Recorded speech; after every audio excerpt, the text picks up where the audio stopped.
En vivant dans une communauté monastique, à la fois tu es comme dans un cocon où tous tes besoins sont pourvus, et à la fois en tant que personne, tu n'as rien en propre. Cela t'apprend à être créative, à t'appuyer sur les talents des autres aussi, être capable de mutualiser ses talents, c'est une riche forme d'intelligence.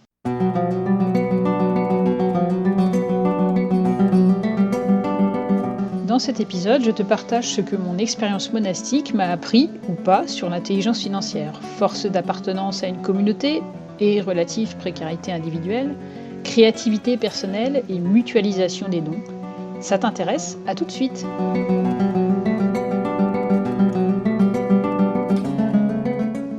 Bienvenue à toi dans ce nouvel épisode du podcast Plus de vie, un podcast par des femmes pour des femmes. Plus de vie, c'est une thématique par mois, déclinée à travers des interviews, des partages, des réflexions et des méditations. Et c'est pour toi, femme qui cherche à être toujours plus vivante et incarnée. Buen camino!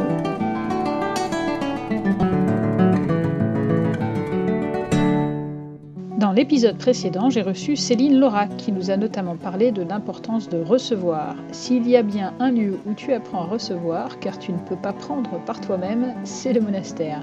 Cette saison 2 est sur l'intelligence financière. Abonne-toi si tu veux rater aucun épisode.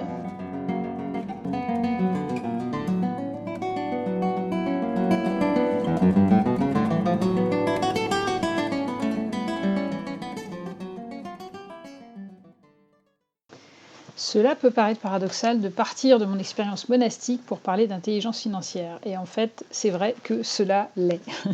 Au monastère, tu vis, comme je l'ai déjà dit, comme dans un cocon, tous tes besoins sont pourvus. Tu es logé, blanchi, nourri, comme on dit. Tout est fait pour que ta préoccupation soit, comme dit saint Benoît, de chercher Dieu. Donc, les contingences matérielles, comme se nourrir, s'habiller, être chauffé, etc., sont organisées de façon à ce que tu ne t'en soucies pas. Sauf si tu en es chargé, comme célérière, comme membre du conseil économique, mais du coup, ça ne concerne pas toutes les sœurs et à tout moment.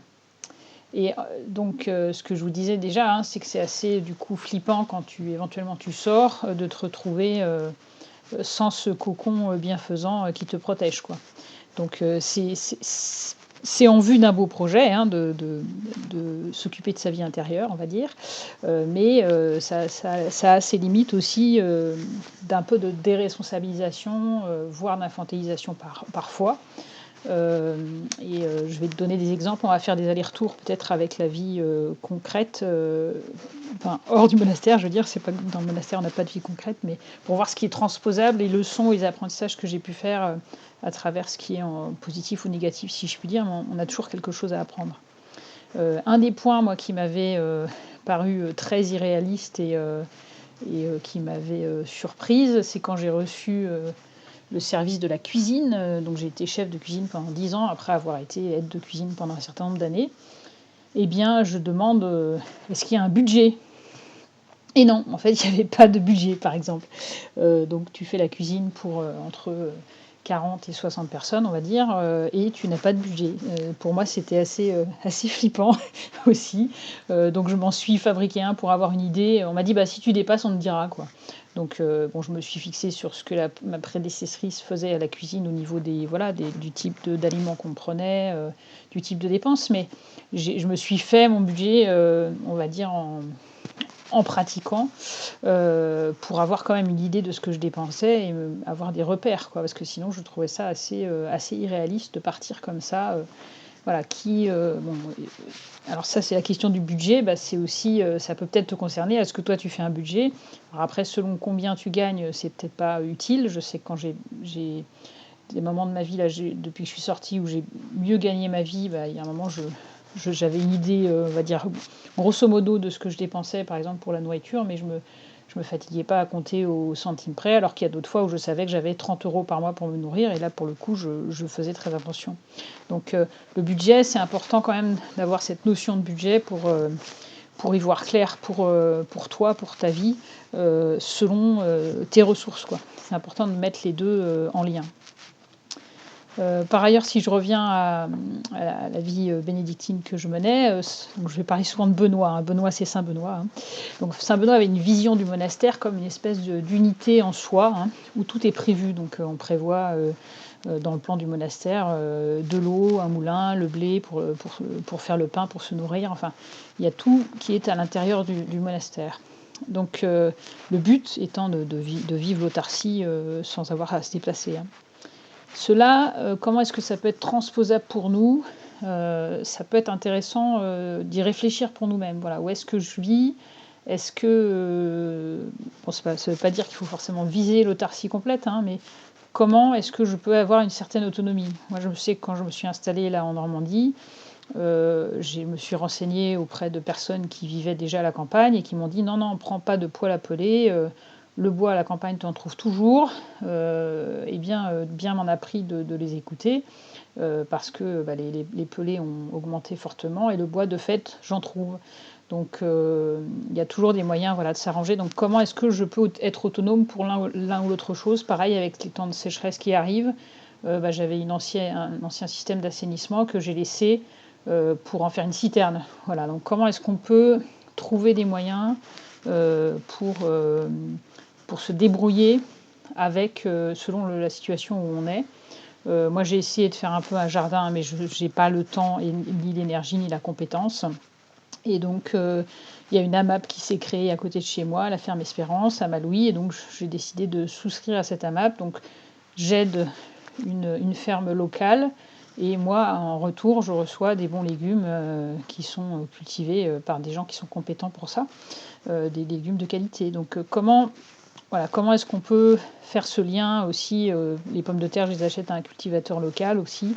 Donc plutôt que de l'acheter en grande surface, je vais chez le cultivateur directement, qui me les vend. Donc, c'est moins cher d'une part pour moi, et le cultivateur fait plus de bénéfices parce qu'il a pas de marge qui est prise par ailleurs, et donc tout le monde est gagnant. Voilà. Je sais que quand j'étais cuisinière, ça me choquait qu'on achète des légumes qui venaient de Lisieux, à 3/4 d'heure de là, alors qu'on était dans la vallée du Bec et que la ferme du Bec s'était installée. Donc j'avais fini par obtenir qu'on crée un partenariat avec la ferme du Bec pour avoir des légumes, locaux, quoi. Alors pas tous, hein, mais au moins en partie, quoi. Donc voilà, comment est-ce qu'on peut penser circuit court, pas forcément autarcie complète, hein, si vous le souhaitez, vous y arrivez, c'est possible, mais c'est pas toujours possible selon aussi l'endroit où vous vivez. Mais comment réfléchir à cette notion d'une certaine autonomie? Par ailleurs, si je change de sujet, la question du travail, pour Benoît, voilà, on a l'image souvent du moine copiste, hein, donc, certes, le moine est aussi un intellectuel qui va lire la Bible, travailler la Bible, et on a des grands moines, théologiens dans l'histoire, de l'Église. Mais, pour Benoît, le moine travaille de ses mains, hein. C'est un artisan. Il est appelé à vivre du travail de ses mains. Donc Céline hier, parlait de regarder d'abord, ses talents et de voir comment ceci est un cadeau possible pour l'autre, pour les autres. Bah, voilà, j'aurais envie de dire, dans le prolongement, tu peux regarder pour toi quels sont tes talents. Est-ce que tu as déjà pensé à les mettre au service des autres contre une rémunération, hein? En France, le salariat est très, encouragé, hein, je ne suis pas du tout contre le salariat, même si je suis, pour l'instant entrepreneur moi-même, mais c'est pas le seul chemin possible. Tu peux mettre en place, ce que Emmanuel Gaillardi appelle un side project, donc d'avoir à côté, si tu veux rester salarié, à côté de ton activité de salarié, voir qu'est-ce que tu peux mettre en valeur comme talent que tu as, et mettre en place un revenu complémentaire pour t'aider. Benoît, à l'époque, dit de ne pas vendre les produits chers. Alors lui, c'est pas par loi, pas pour vendre le moins cher pour forcément gagner de l'argent, c'était pour une question de justice, hein, d'honnêteté. Aujourd'hui, les produits, monastiques sont plutôt, chers, car, ils sont de qualité.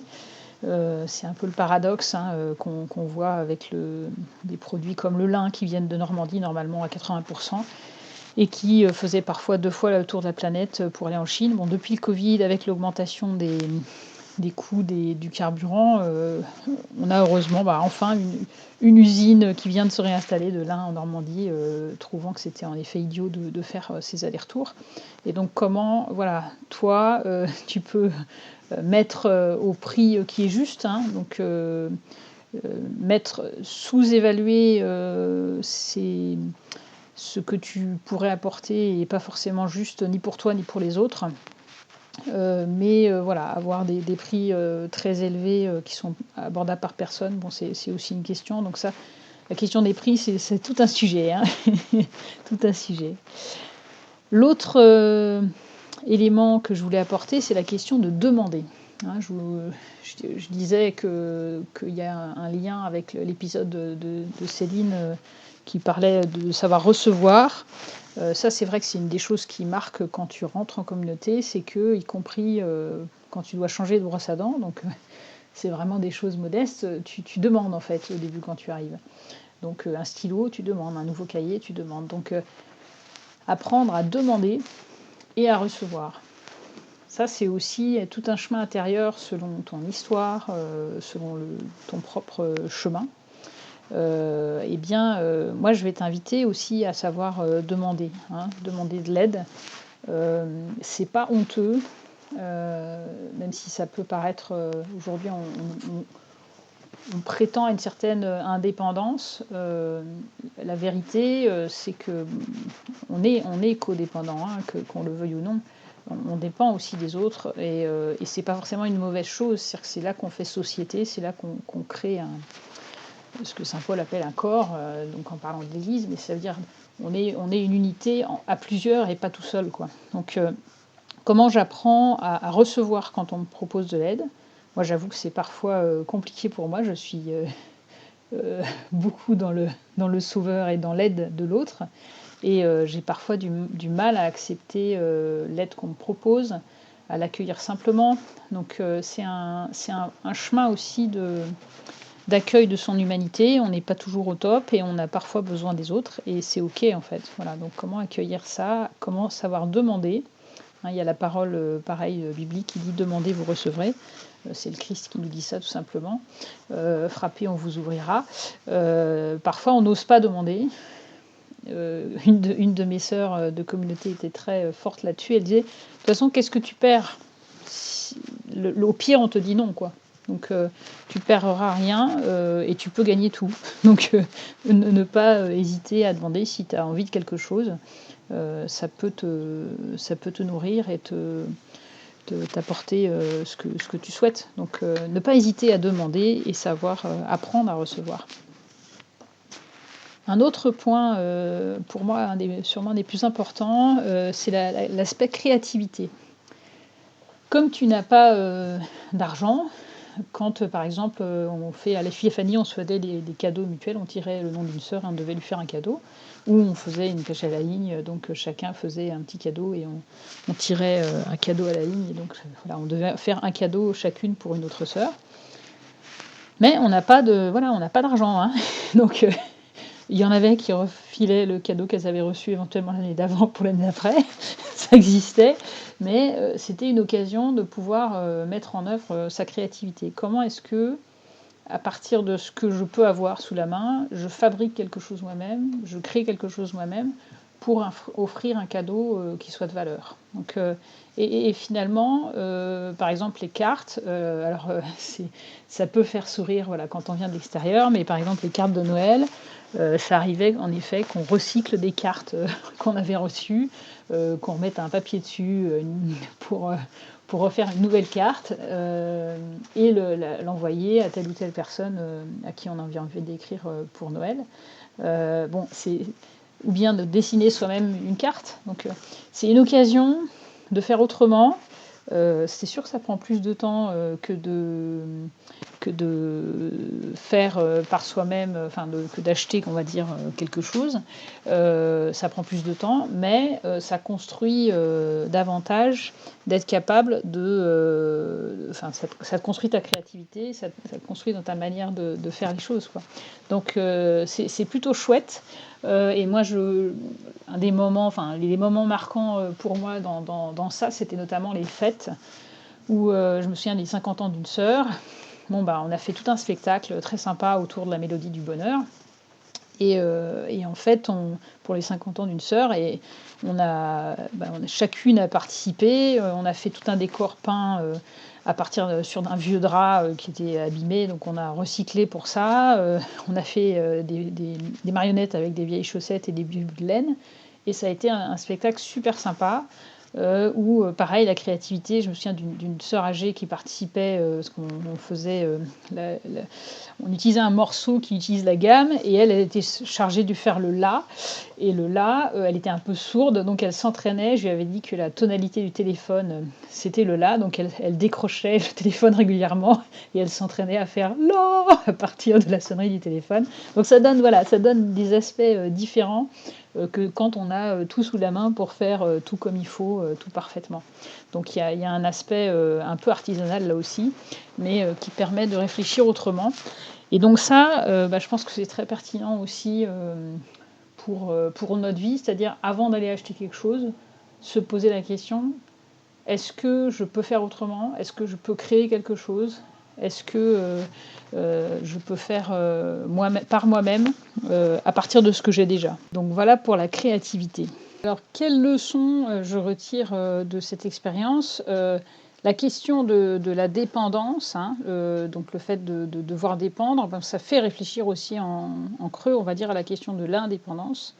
Je renvoie à l'interview de Nathalie Cariou, qui a une réflexion intéressante sur la différence entre indépendance et liberté, hein, en disant qu'il y a différents types de dépendance et qu'il y en a qui peuvent être aussi bonnes. Enfin, voilà, c'est pas exactement. On peut avoir une dépendance en se mettant en couple, par exemple, et c'est pas forcément une dépendance qui est négative, on va dire. C'est le fait qu'on va construire ensemble les choses, et ça peut donner plus de liberté, voilà, par exemple. Mais réfléchir à cette question-là, de quoi je dépends et quelle est la liberté que je veux avoir. Avoir aussi cette simplicité de demander, hein. Et ça peut être de l'argent, mais ça peut être d'autres choses, ça peut être des services, ça peut être aussi un prêt qui est ponctuel, parce que là je suis en difficulté, donc j'ose demander à des proches. C'est une des sœurs de communauté qui disait toujours, quand même, une des grandes paroles de Jésus, c'est: demander et vous recevrez. Donc ne pas hésiter à demander, hein. Je me souviens que jeune étudiante, ma grand-mère m'avait connaissait un chef d'établissement sur Rouen, et moi j'avais la fierté de trouver par moi-même, et donc j'avais trouvé un poste par moi-même, mais en fait qui m'a fait découvrir une congrégation que j'aimais beaucoup et avec qui j'ai vécu beaucoup de choses, donc j'ai pu aller au Cameroun et tout, donc je ne regrette pas. Mais en l'occurrence, l'établissement dont son ami était chef d'établissement était juste à côté de là où j'étais. Ça aurait été futé peut-être d'avoir l'humilité d'accepter en fait cette proposition. Donc ne pas hésiter, voilà, la dépendance, c'est pas forcément que du négatif, donc voir quels sont les liens, on va dire, qui peuvent me permettre de trouver des choses et avoir cette simplicité de demander. L'autre élément, c'est l'aspect de force du groupe, hein. Comment est-ce que je peux répliquer ça parce qu'il y a différents types de groupes, hein. Elle a fait allusion dans son interview à l'aspect du sel, hein. Donc des fois on peut faire des échanges de services, des fois on peut avoir la source du groupe, ça peut être de demander à des voisins. Moi, quand je suis arrivée, on m'a demandé de tailler ma haie, j'avais absolument rien comme matériel, je venais d'acheter une maison, donc c'était déjà des énormes frais. J'avais pas du tout de tronçonneuse, de taille-haie et tout. Et d'un côté, on m'a prêté, un des voisins a dit: coupe-moi une perche à la hauteur de ce que tu veux comme haie, hauteur de haie, et moi je te ferai les têtes de tes tuyas. Donc c'est ce qu'il a fait. Et de l'autre côté, ma voisine me disait: est-ce que tu pourrais tailler, parce que là ça n'a pas été fait depuis plusieurs années, parce que le propriétaire, j'ai acheté à la maison d'un propriétaire qui était mort 4 ans avant, donc il n'y a eu pas d'entretien du tout du jardin pendant ces temps-là, enfin quasiment pas. Et en fait, elle m'a dit, j'ai dit oui, je veux bien, mais j'ai pas de taille-haie. Elle m'a prêté son taille-haie. Donc la force de la communauté, ça peut être de proximité, ça peut être de famille, ça peut être par des associations, ça peut être aussi par la ressourcerie. Donc ne pas hésiter aussi à dire, voilà, j'ai tel ou tel besoin. Il n'y a pas de honte à demander. En fait, les gens sont contents aussi de rendre service, et on n'est pas obligé d'avoir tout soi-même. C'est un peu poussé à notre société d'avoir tout nous-mêmes, mais parfois on peut collaborer, partager des choses, surtout si on n'en a pas besoin tout le temps, quoi. Et puis il y a l'aspect aussi, par exemple, soit ressourcerie, soit moi j'ai acheté un taille-haie pour le coup à 10 euros sur une foire à tout, quoi. Donc je lui demandais, il marche, et en fait oui, c'est vrai que ça marchait, parce que voilà, je l'utilise depuis, là, ça fait pas longtemps que je l'ai acheté, c'était l'été dernier, et 10 balles, quoi. Donc il y a possibilité de faire autrement, voilà. Sur le chemin de Compostelle, dont je vais vous parler bientôt, dans l'épisode 17, je poussais par exemple à ce que nous faisions des repas partagés, voilà. Comme ça, chacun apporte quelque chose, d'une part, on vit un temps de repas beaucoup plus sympa parce qu'on est tous ensemble plutôt que de manger chacun de son côté. Et ensuite, chacun fait des économies et on mange un repas beaucoup plus riche, voilà, parce que l'un va apporter une pastèque comme entrée, l'autre va apporter les pâtes, l'autre la sauce tomate, l'autre une bouteille de vin, l'autre du pain, et voilà, etc. Et du coup, on a un repas complet, et en plus, on vit un temps partagé. Donc, ne pas hésiter, voilà, à s'appuyer sur, j'allais dire, la communauté, les dons des autres, avoir ce réflexe-là. Enfin, je voulais terminer par les apprentissages. Donc, je vais revenir un peu sur ce que j'ai pu dire. Utiliser la créativité. Est-ce que je peux faire avec les moyens du bord ? Quand j'étais à Montréal, les sœurs, on était 10 d'une congrégation de communautés diverses, hein, de partout dans le monde. Et il n'y avait pas de... On avait une belle chapelle, parce qu'on avait été une grande communauté. C'était une des plus grandes de la formation. Mais on n'avait pas de lumière au niveau du sanctuaire. Donc c'est une lumière symbolique, hein, qui veut dire qu'il y a Jésus dans le tabernacle. Voilà, il y a une présence divine pour quand on a la foi, et quand on est consacré, ça a du sens. Les sœurs m'ont confié d'aller, d'acheter une lampe, enfin de trouver une lampe. Et donc je suis allée voir les magasins. Il y en avait un juste à côté de Culte, mais ça coûtait 200 balles la lampe. Or, on n'avait pas du tout ces moyens-là. Et donc, j'ai plutôt, du coup, regardé qu'est-ce que j'ai dans la maison. Et donc, j'ai trouvé des veilleuses en plastique. J'ai trouvé une lampe que je pouvais bidouiller en rajoutant la veilleuse en plastique dessus. Et comme ça, j'ai créé une lampe de sanctuaire à partir de ce que j'avais déjà. Et en fait, les sœurs ont été très contentes de ça. Et ça m'a coûté 0 €. Voilà, ça nous a coûté 0 € versus 200 $, qui était le prix qu'on avait vu dans les magasins, quoi. Donc, comment avoir ce réflexe, qu'est-ce que j'ai déjà, comment je peux utiliser, comment je peux bricoler quelque chose. Autre exemple, maman avait une vieille yaourtière qu'elle voulait donner à Emmaüs. Je lui ai dit, est-ce que je peux être Emmaüs ? Elle l'avait mis de côté parce que le couvercle était en partie abîmé, donc j'ai réparé le couvercle, et puis j'ai toujours cette yaourtière à la maison qui fonctionne très bien et qui fait des très bons yaourts.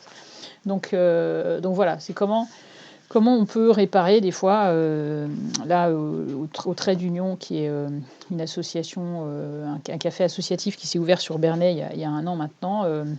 Il y a un atelier de temps en temps de réparation pour apprendre à réparer par soi-même.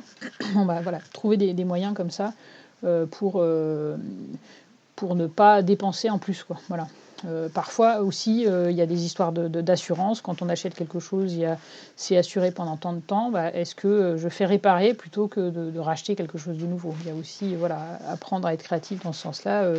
Parce que des fois, on va racheter alors que c'est encore sous assurance, et que ça pourrait du coup... alors, il faut faire la démarche, donc ça demande un peu de temps, hein, c'est sûr, mais ça évite de débourser de nouveaux euros, quoi, hein. Mettre un autre élément, c'est mettre ses dons au service pour recevoir un revenu. Donc c'est tout travail mérite salaire, hein, c'est dans l'évangile, ça aussi. C'est plutôt symbole, je pense. Si je sais écrire, compter, parler, accompagner, jouer de la musique, voilà, quels sont mes dons ? Aller chercher mes dons, ce que je fais naturellement. Peut-être que ça me fait plaisir de les donner gratuitement, et c'est ok aussi, hein. Mais peut-être que ça peut aussi être monétisé à un moment. Donc comment est-ce que je peux le mettre en valeur ? Aujourd'hui, à l'heure d'Internet, c'est beaucoup plus facile de se mettre à son compte et de démarrer, surtout avec les statuts qui existent comme auto-entrepreneur en France. J'imagine qu'il y a la même chose en Suisse, en Belgique ou au Canada ou ailleurs. Donc comment, avec des statuts simples, maintenant, on peut se mettre à son compte et démarrer. Et donc, aller chercher ces dons et les mettre au service de la communauté. En communauté monastique, bien sûr, on ne le fait pas contre revenu, mais on mutualise les dons. Et là, comment... Mais ça peut être fait aussi. Hein. J'ai une bonne amie moniale qui est violoniste professionnelle. La communauté cherchait des moyens d'avoir d'autres sources de revenus et elle a proposé de faire des concerts. Donc une fois par an, elle donne un concert.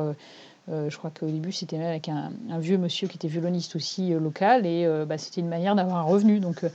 C'est une autre fois, quand on faisait notre formation monastique, on a découvert beaucoup d'ateliers de céramique. Elle a récupéré un vieux four de céramique qu'on lui a filé et elle s'est mise à faire de la céramique. Et donc, elles font aussi des ventes maintenant de céramique. Donc, comment est-ce qu'on peut trouver des solutions ? Elles ont aussi quelqu'un qui était parti à la retraite à un moment. Et comment continuer à faire le jardin en ayant une personne de moins qui travaillait à temps plein au jardin, quoi. Donc elles ont trouvé, elles sont renseignées parce qu'il y avait des ânes dans le coin, donc une dame qui avait des ânes et donc voir quel coût ça représentait et que finalement ça permettait d'entretenir le terrain sans avoir à tondre par exemple parce qu'on a des bêtes dessus, quoi. Donc voilà comment on réfléchit autrement. Quand on a des moyens qui diminuent. Donc avoir cette créativité, cette attention à la communauté, à d'autres manières de faire.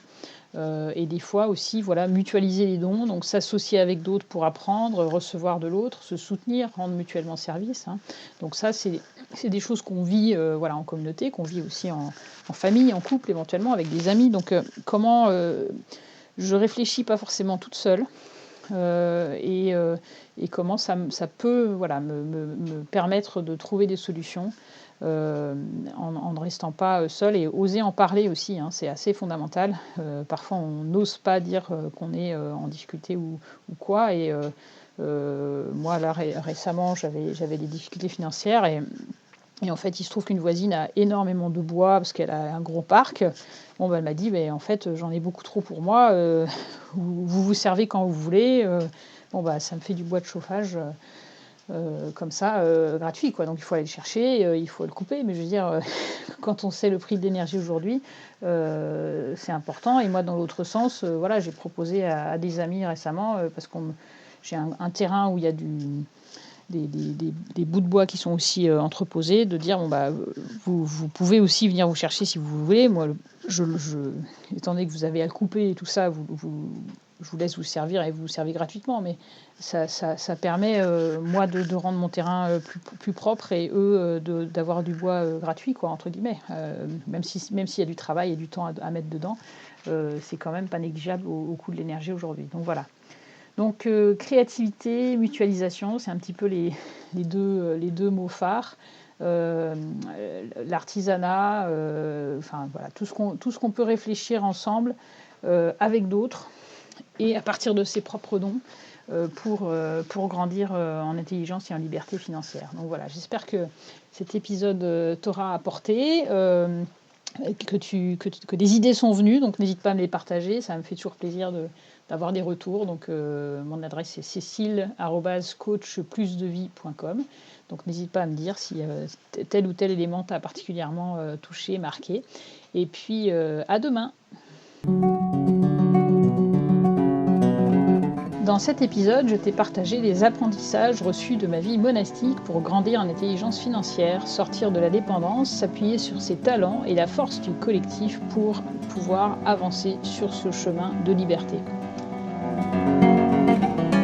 En écoutant cet épisode, peut-être as-tu pensé à quelqu'un à qui il pourrait faire du bien, alors n'hésite pas à lui partager.